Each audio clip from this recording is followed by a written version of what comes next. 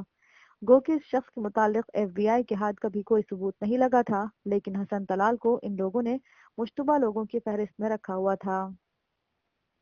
Alfred نے سرخ pencil سے اس نام اور ایڈریس کے سامنے دائرہ لگا دیا، اور اس کے بعد یکے بعد دیگرے اس نے سیکرامونیٹو، اسٹاکٹن، ریسی اور سان فرانسسکو میں اپنے ایجنٹوں کو اس نام اور پتے کی نشاندہی کرنے کے بعد ان سب کو حکم دیا تھا کہ اپنے تمام تر ذرائع اطلاعات کو بروئے کار لا کر گزشتہ 1 ماہ سے آج تک حسن طلال کے روزانہ کے معمولات کا شیڈول ان کو روانہ کریں۔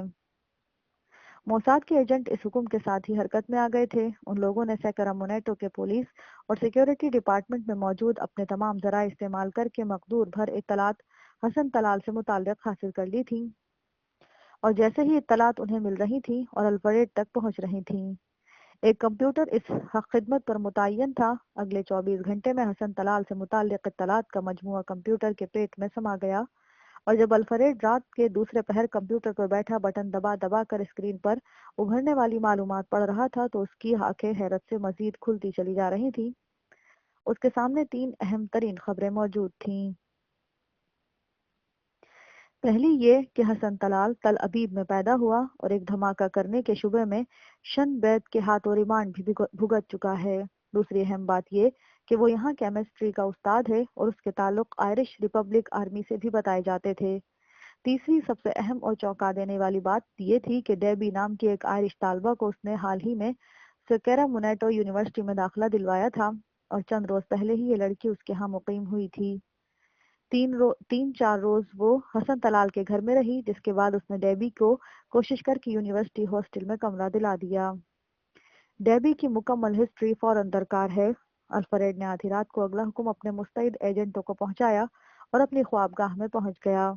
صبح تک ایک پرسکون نیند نے اس کے سارے تنے ہوئے اعصاب ڈھیلے کر دیے تھے۔ اسے یقین ہو چلا تھا کہ ایف بی آئی کے فرشتوں کو بھی علم نہیں ہوگا جب اس کی سیہونی فورس کڑی سے کڑی ملا کر سارے معاملات اس پر منکشف کر دے گی۔ معاملات اس کی توقع سے بڑھ کر خطرناک تھا۔ یہ سلسلہ تو خاصا دور تک جاتا دکھائی دے رہا ہے۔ آئی آر اے یعنی آئرش ریپبلک آرمی سے فلسطینیوں کے تعلقات گو کہ یورپی اور امریکی انٹیلیجنس کے لیے کوئی ڈھکی چھپی بات نہیں رہی تھی، لیکن امریکہ میں اس نیٹ ورک کو تلاش کرنے کا صحرا الفریڈ اپنے سر باندھنے پر تلا تھا۔ ڈیبی، وہ زیر لب بڑبڑایا۔ باتھ روم میں اس نے فون کال اٹینڈ کی۔ ڈیبی کے متعلق پہلے ایجنٹ کی رپورٹ آئی تھی کہ اس نے حال ہی میں نیو یارک سے کیلیفورنیا کے طرف رخت سفر باندھا ہے۔ نیو یارک میں اس کے کالج کا نام اور ڈیبی سے متعلق ضروری تفصیلات کمپیوٹر تک منتقل ہو گئی تھیں۔ الفریڈ ناشتہ کرنا بھول گیا تھا۔ اس نے ایف بی آئی میں اپنے سورس آفیسر ڈیوڈ کو نیند سے فون کر کے جگایا اور ڈیبی کا ایڈریس بتا کر فوری طور پر اس کی نیو یارک سے کیلیفورنیا روانگی کی تاریخ اور آخری رہائش گاہ کا ایڈریس پوچھا۔ دوپہر تک موساد کے ایجنٹ نیو یارک کے اس پلازا تک رسائی حاصل کر چکے تھے جہاں ڈیبی کا آخری دنوں میں قیام رہا تھا۔ اس کے سابقہ فلیٹ کی نگران نے ڈیبی کے ساتھ آخری ملاقات کی ایک تفصیل ان لوگوں کو بتا دی تھی، جس میں پہلی مرتبہ ایک اجنبی نوجوان سے اس کی ملاقات اور دونوں کے اکٹھے روانہ ہونے کی کہانی موجود تھی۔ موساد کے ایجنٹ کریت کریت کر اس نوجوان کے نین نقش تراشتے رہے۔ سپہر تک الفریڈ کے علم میں یہ بات آ چکی تھی کہ ڈیبی نے ایک عربی نقش و نگار کے حامل نوجوان کے ساتھ یونائیٹڈ ایئر لائن سے اسی دن سفر کیا تھا جس روز شمون کو گولی ماری گئی، اور مزید پریشان کن بات یہ تھی کہ قتل کے صرف 1.5 گھنٹے بعد فلائٹ روانہ ہوئی، جبکہ ٹکٹوں کی ریزرویشن پہلے ہی فون پر کروائی گئی تھی۔ ڈیبی کے ساتھ سفر کرنے والے نوجوان کا نام مسافروں کی فہرست میں مائیکل درج تھا، لیکن الفریڈ جانتا تھا کہ یہ نقلی نام ہے، اصل نام کچھ اور ہے، اور دراصل یہی شخص ان کے لیے کام کا آدمی تھا۔ اس کے سامنے فی الوقت مائیکل، ڈیبی اور حسن طلال کے نام موجود تھے۔ اگر کوئی سازش تھی تو ان تینوں کے درمیان کہیں موجود تھی، جس کا سراغ لگا کر ڈیتھ اسکواڈ کو حرکت میں آنا تھا۔ ورجینیا میں سی آئی اے کا لینگلے آفس معمول کے مطابق چل رہا تھا جب اچانک ایک ہلچل سی مچ گئی۔ ڈپٹی ڈائریکٹر اسٹیفن نائٹ کے سامنے اسرائیلی قونصلیٹ واشنگٹن سے جاری ہونے والے خفیہ پیغام کی نقل موجود تھی۔ یہ پیغام موساد کے ڈیتھ اسکواڈ ڈائریکٹر بریگیڈیئر شمیر کے نام بھیجا گیا تھا، جس میں شمون کے قتل کے متعلق موساد کی رپورٹ کے بعد بریگیڈیئر شمیر سے اجازت طلب کی گئی تھی کہ اس ضمن میں جن 5-6 افراد کو مشتبہ خیال کیا جا رہا تھا انہیں فوری طور پر سزا دی جائے یا ابھی انتظار کیا جائے۔ اس خفیہ رپورٹ کی مکمل نقل سی آئی اے کے E C M electronic counter meters system کے ذریعے حاصل کی گئی تھی۔ سی آئی اے اس بات پر مکمل قدرت رکھتی تھی کہ اپنے دوست اور دشمن دونوں سفارت خانوں سے نشر ہونے والے سگنل ریکارڈ کر سکے۔ یہ بات ان کی پالیسی میں شامل تھی، انہیں بہر صورت چوکنا رہنا پڑتا تھا۔ سی آئی اے کو علم تھا کہ موساد کے درجنوں ہمدرد یہاں موجود ہیں۔ وہ لوگ اس بات کا بھی ادراک رکھتے تھے اگر موساد امریکہ کی سرزمین پر کوئی بھی غیر قانونی کارروائی کرنا چاہے تو کوئی اسے روک نہیں سکتا، لیکن وہ اپنے ملک میں کسی کو بھی کھل کر کھیلنے کی اجازت دینے کے لیے تیار نہیں تھے، الا یہ کہ یہ ایک سطح پر ان لوگوں میں کچھ دو کے اصول پر معاملہ طے نہ پا جائے۔ جناب والا، ڈیبی والا ہمارا سورس ہے، آئی آر اے میں ہمارا بہترین سورس۔ اگر اسے نقصان پہنچایا گیا تو ایجنسی کو زبردست دھچکا لگے گا۔ ڈپٹی ڈائریکٹر اسٹیفن کے سامنے کھڑے ایجنٹ جوزف نے کہا۔ اسٹیفن خود خاصا پریشان دکھائی دے رہا تھا۔ ابھی تک وہ لوگ اندھیرے میں ٹامکتویاں مار رہے تھے اور موساد کے لوگ معاملات کی تہہ تک پہنچ گئے تھے۔ کیا موساد اب امریکہ میں ایف بی آئی اور سی آئی اے سے زیادہ طاقتور اور وسائل کی مالک ایجنسی بن چکی ہے؟ کیا ان لوگوں کو کام کٹ پتلیوں کی طرح صرف موساد کے اشاروں پر ناچنا ہی رہ گیا ہے؟ ایجنسی کی ساکھ داؤ پر لگ جائے گی، اس نے سوچا۔ اگر معاملہ صدر تک چلا گیا تو کم از کم اس معاملے میں زبردست سبکی کا سامنا کرنا پڑے گا کہ غیر ملکی جاسوسی ادارے نے اس سازش کو بے نقاب کر دیا جو امریکہ کی سرزمین پر کی گئی اور جس کی ابھی ایک بھی کڑی امریکن ایجنسیاں تلاش نہیں کر سکیں۔ کیا ہم واقعی نااہل ہیں؟ ایجنسی پر امریکن میڈیا کی تنقید کسی حد تک تو صحیح تھی۔ آفیسر جوزف، تم خود اس کیس کو سنبھالو۔ ڈیبی ہی نہیں، کسی کو بھی موساد کچھ نہیں کہہ سکتی۔ امریکی سرزمین پر ہونے والے کرائم سے نمٹنا امریکی حکومت کی ذمہ داری ہے۔ آخر کچھ تو حفظ مراتب کا خیال رکھنا ہوگا۔ میں اوپر بات کرتا ہوں، تم ان لوگوں پر نظر رکھو، اس نے فیصلہ کن لہجے میں جوزف سے کہا۔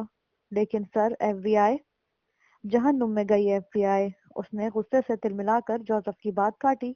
اگر وہ گدھے کسی قابل ہوتے تو ہمیں ہر معاملے میں ٹانگ اڑانے کی ضرورت ہی پیش کیوں آتی؟ کیا کر لیا ہے ایف بی آئی نے؟ تل ابیب میں بیٹھ کر بریگیڈیئر شمیر نے جس بات کا سراغ لگایا ہے یہ لوگ نیو یارک میں بیٹھ کر نہیں لگا سکے۔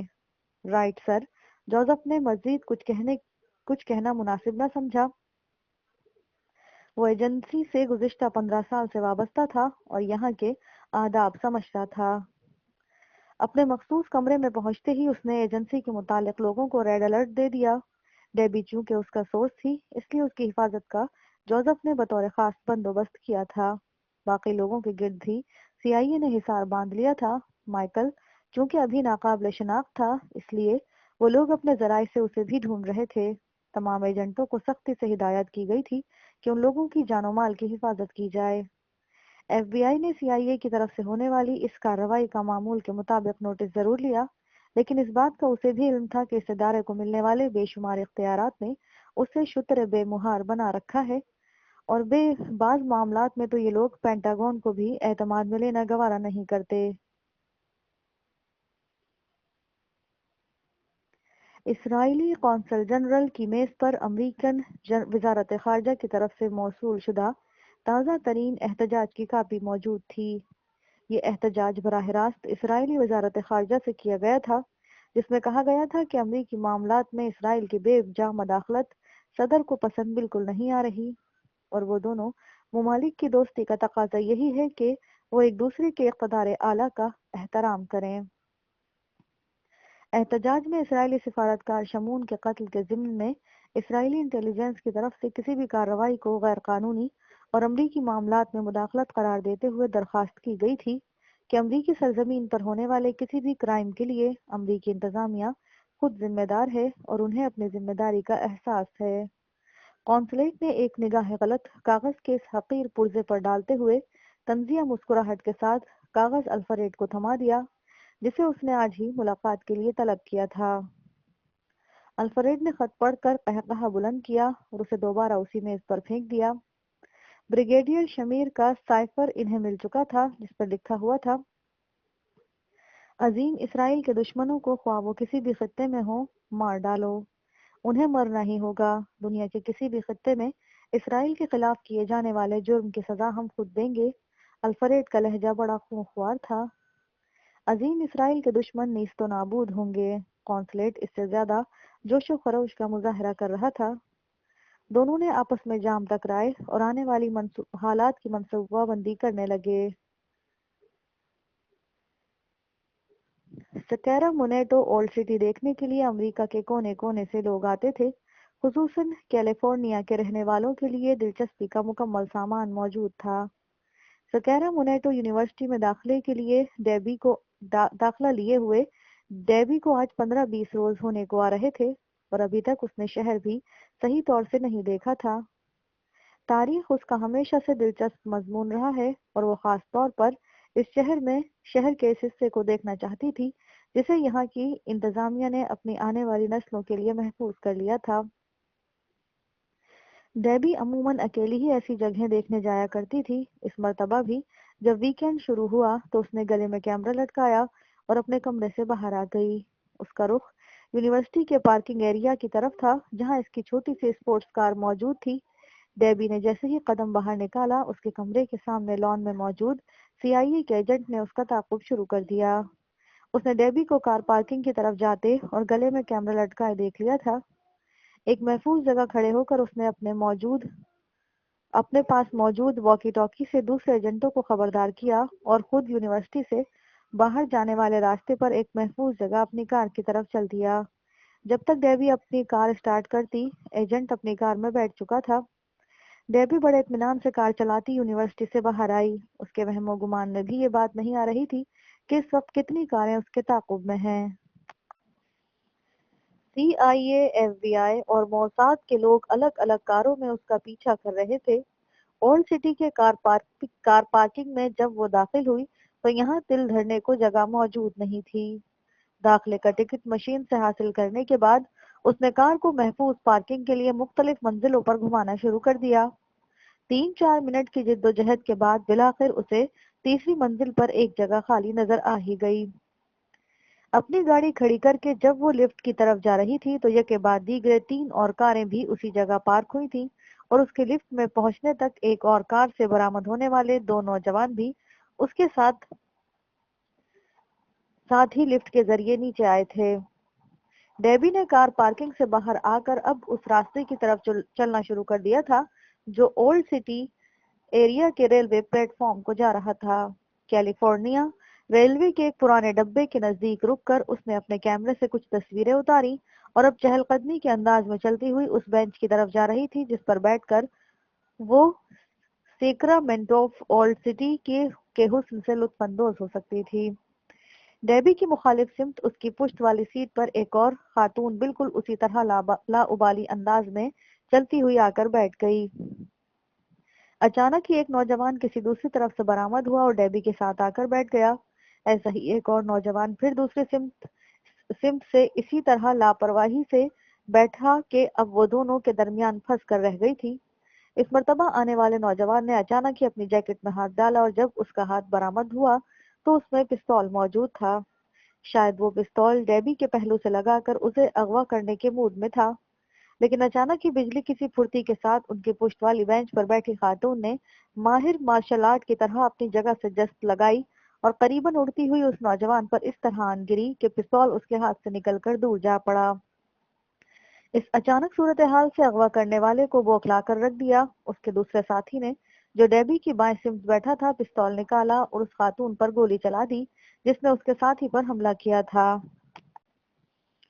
بیچارے کو بمشکل ایک فائر کرنے کی مہلت ملی تھی جب اچانک 5-6 گولیاں اس کے جسم کے آر پار ہو گئیں۔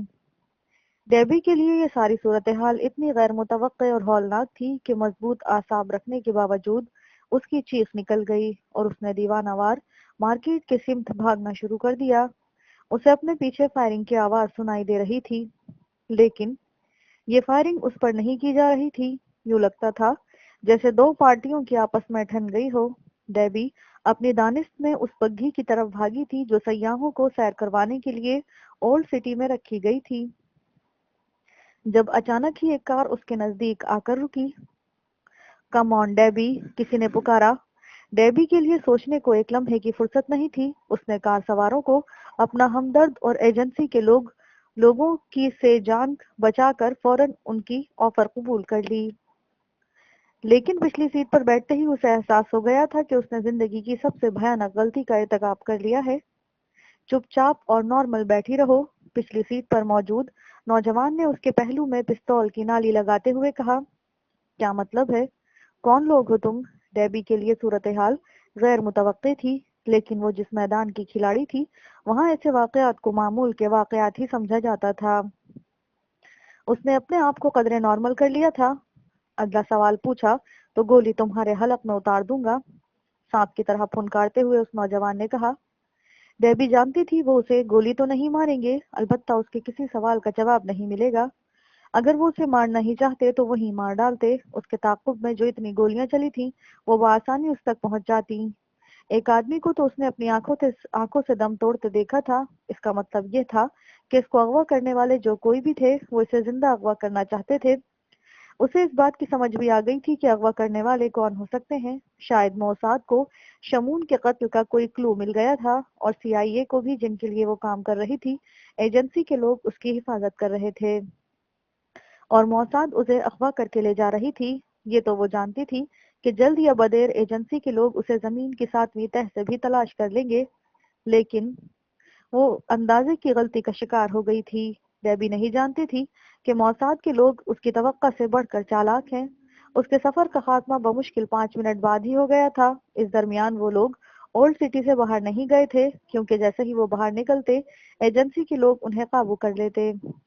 اولڈ سٹی کے تھیٹر ہال کی پشت پر گاڑی 1 منٹ کے لیے ہی رکی تھی جب اچانک تھیٹر سے 2 ہٹے کٹے نیگرو برآمد ہوئے۔ شو کا ٹائم نہ ہونے کی وجہ سے نزدیک دور کوئی نظر نہیں آ رہا تھا۔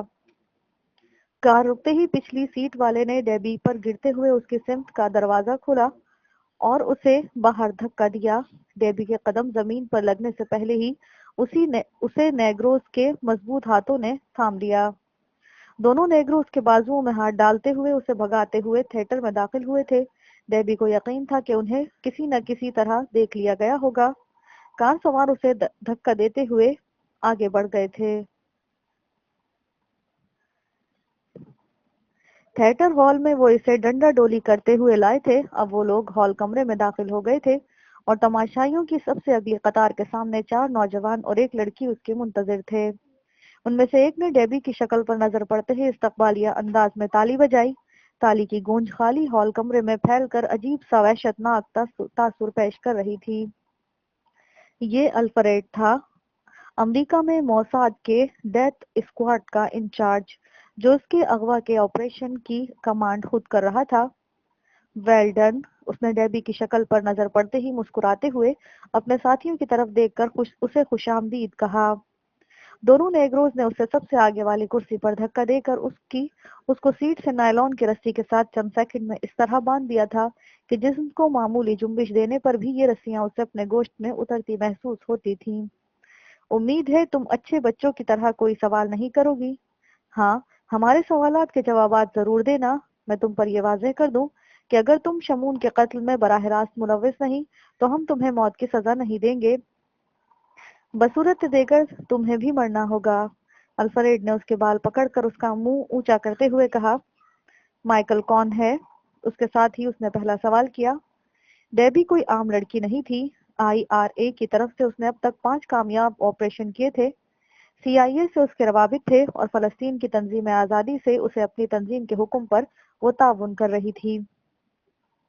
وہ بڑے مضبوط اعصاب کی لڑکی تھی۔ جسمانی تربیت کے بڑے کڑے مراحل اس نے طے کیے تھے۔ مجھے نہیں معلوم، ڈیبی نے پرسکون لہجے میں کہا۔ الفریڈ نے اپنے دائیں ہاتھ کھڑی درمیانی عمر کی اس عورت کی طرف دیکھا جس کی رال ڈیبی کو دیکھنے کے لیے ٹپکنے لگی تھی۔ ٹھیک ہے مارتا، تمہیں کچھ یاد دلا دے گی، اس نے درمیانی عمر کی عورت کو اپنی طرف دیکھتے ہوئے کہا۔ مارتھا نے آگے بڑھ کر ایک ہاتھ سے اس کے خوبصورت بالوں کو اس طرح قابو کیا کہ ڈیبی کے سر میں انگارے تیرنے لگے۔ دوسرے ہاتھ سے ڈیبی کے گال پر اتنا زوردار تھپڑ مارا تھا کہ ایک ہی تھپڑ سے اس کا منہ خون سے بھر گیا، لیکن وہ ضبط کیے بیٹھی رہی۔ مارتھا ایک سرور اور نشے کی کیفیت میں رکے بغیر اپنا کام کر رہی تھی۔ یوں لگتا تھا جیسے اسے اذیت دے کر مارتھا اپنی خاص حس کو تسکین پہنچا رہی ہو۔ اس نے یکے بعد دیگرے 3-4 تھپڑ اس کے منہ پر مارے۔ ڈیبی کو اپنے کان بہرے ہوتے ہوئے محسوس ہوئے۔ اس کے ساتھ ہی اس نے ڈیبی کا گریبان چاک کر دیا تھا۔ پھر اچانک ہی اس نے اپنی پتلون کی جیب سے ایک چھوٹا سا لکڑی کا رومال نکالا۔ خدا جانے یہ کس لکڑی کا بنا ہوا 1 فٹ کا ٹکڑا تھا جس سے وہ ڈیبی کے جسم پر ضربات لگا رہی تھی۔ ہر ضرب پر ڈیبی کو اپنے بدن کی ہڈیاں تڑکتی ہوئی محسوس ہو رہی تھیں۔ جیسے ہی اس کے منہ سے کراہ نکلتی، ایک سسکاری سی مارتھا کے منہ سے برآمد ہوتی، وہ پہلے سے زیادہ جوش و خروش سے اپنا کام شروع کر دیتی۔ ڈیبی کی چیخوں اور وہاں موجود موساد کے درندوں کے قہقہوں سے سارا ہال گونج اٹھا۔ یوں لگتا تھا جیسے کوئی بہت ڈراؤنی فلم چل رہی ہو۔ مارتھا نے دیوانہ وار قہقہا لگاتے ہوئے اس کے نازک اعضاء پر تباہ آزمائی شروع کر دی۔ ڈیبی سمجھ گئی کہ یہ نان اسٹاپ تشدد اس پر اس وقت تک جاری رہے گا جب تک کہ وہ ان لوگوں کی حکم کی تعمیل نہ کر لے۔ اس نے 3-4 منٹ کی جان لیوا اذیت کے بعد محض چند سیکنڈ جان چھڑانے کے لیے بتاتی ہوں چلانا شروع کر دیا تھا، لیکن مارتھا ماہر سرجن کی طرح اپنے کام میں مصروف رہی جب تک کہ الفریڈ نے اسے رکنے کا اشارہ نہیں کر دیا۔ اچھا، تمہاری مرضی، میں نے تمہارے پہلے بیان کو ہی صحیح سمجھ لیا تھا، الفریڈ نے قہقہا لگایا۔ مجھے اس کے صحیح نام کا علم نہیں تھا۔ میں نے ایک لمبی رقم کے عوض صرف اتنا کام کرنا تھا کہ مائیکل نام کے ایک شخص کے ساتھ نیو یارک سے لے کر سکیرا مونیٹا تک کا سفر کروں، اس نے رک رک کر بتایا۔ ڈیبی کے جسم کا رواں رواں درد کی شدت سے پھڑک رہا تھا۔ جھوٹ بولتی ہو تم، الفریڈ نے دیوانہ وار قہقہا لگاتے ہوئے کہا۔ اس کے ساتھ ہی مارتھا بھوکی شیرنی کی طرح اس پر پل پڑی۔ یوں لگتا تھا جیسے کسی وحشی اور پاگل بچے کے ہاتھ کوئی نازک سا کھلونا لگ گیا ہو۔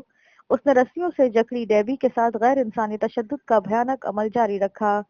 ڈیبی نے اس وقت تک اذیت برداشت کی جب تک کہ وہ بے ہوش نہ ہو گئی۔ بے ہوش ہونے سے پہلے جو آوازیں اس کے کانوں میں پڑیں وہ اس کے لیے حیات نو کا پیغام بن گئی تھیں۔ شاید ایجنسی کے لوگ اس تک پہنچ چکے تھے کیونکہ اس نے دروازوں سے کچھ لوگوں کو اندر بھاگتے اور فریز یعنی ٹھہر جاؤ، اپنی جگہ جمے رہو کی آوازیں بلند کرتے سنا تھا۔ پھر شاید فائرنگ ہونے لگی۔ اچانک ہی اس کی گردن ایک طرف ڈھلک گئی تھی۔ ڈیبی کی خوش قسمتی تھی کہ اس کی جان اتنی جلدی چھوٹ گئی۔ آفیسر جوزف نے اچانک ہی اولڈ سٹی کو چیک کرنے کا فیصلہ کیا تھا کیونکہ ان لوگوں نے جنہیں جوزف نے باہر جانے والے راستوں کی نگرانی پر مامور کیا تھا، ان کی اطلاع کے مطابق ابھی تک ڈیبی کو سکیرا مونیٹو اولڈ سٹی سے باہر نہیں لے جایا گیا تھا۔ ایک معمولی اندیشے کے سہارے آفیسر جوزف نے تھیٹر پر قسمت آزمائی کا فیصلہ کیا تھا۔ یہ الگ بات ہے کہ پہلے ہی حلے میں اس کی مراد بر آئی اور جیسے ہی اس کے ایک ماتحت نے تھیٹر کے ایک دروازے کو کھولنا چاہا تو اسے احساس ہو گیا کہ وہ دروازہ اندر سے بند ہے۔ اس کے ساتھ ہی جوزف کے ساتھ ہی حرکت میں آ گئے۔ FBI والوں کو بھی اب معاملے کی سنگینی کا احساس ہو گیا تھا، اس لیے انہوں نے ایجنسی کے لوگوں کی ہر ممکن مدد کا فیصلہ کر لیا تھا۔ CIA اور FBI کے ایجنٹوں نے آفیسر جوزف کی کمان میں چھوٹے سے تھیٹر کے چاروں دروازوں پر چارج کیا تھا۔ تمام لوگ چلاتے ہوئے اندر داخل ہوئے تھے۔ جوزف اور FBI کے مقامی چیف نے ہوائی فائرنگ بھی کی تھی، لیکن دوسری طرف سے خودکار اسلحے کی پہلی باڑھ نے ان لوگوں کو زمین چاٹنے پر مجبور کر دیا تھا۔ ایک لمحے کے لیے بھی وہ اگر چوکتے تو کم از کم وہ 3 ایجنٹ مارے جاتے تھے جو آخر دروازے سے اندر داخل ہوئے تھے۔ اچانک ہی روشنیاں گل ہو گئیں۔ دروازے پر جمے رہو، جوزف زمین پر لیٹا لیٹا چلایا۔ مزاحمت میں ہونے والی جوابی فائرنگ کا سارا زور آخری دروازے پر تھا۔